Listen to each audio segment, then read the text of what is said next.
And we start this morning's election coverage with one of the most contentious congressional races in the entire country. Yep, right now the race for the 52nd congressional district seat too close to call. With 100% of the precincts reporting, Carl DeMaio has a very slim lead over Scott Peters. They're both at 50%, but look at the numbers right below. 752 votes. That's it. That's all that separates them. Wow, we have team coverage of this close race. Jared Aarons is live downtown with the latest on DeMaio. Jared? Bill, Virginia, good morning. Carl DeMaio is expected to be back here at the Grant Hotel in just about an hour. He held his victory party in this room last night. He's going to speak to reporters about updated election results. 10 News brought you Carl DeMaio's speech last night at 11. He still holds that razor-thin lead on Scott Peters.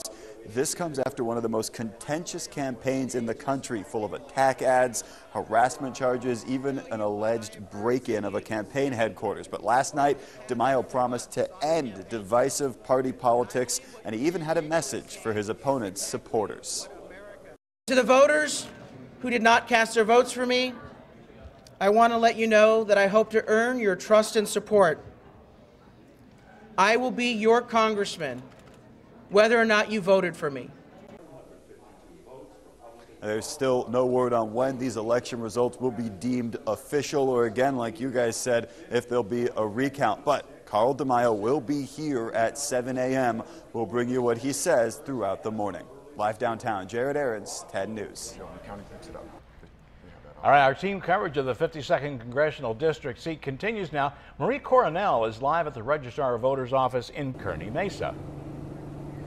Well, Bill, because this race is so tight, a lot of the attention will be back here at the registrar's office, where later this morning they will begin counting those provisional ballots. We have learned that they still have about 180,000 ballots that still need to be counted. Scott Peters told us late last night in front of his crowd of supporters he's confident things will go his way.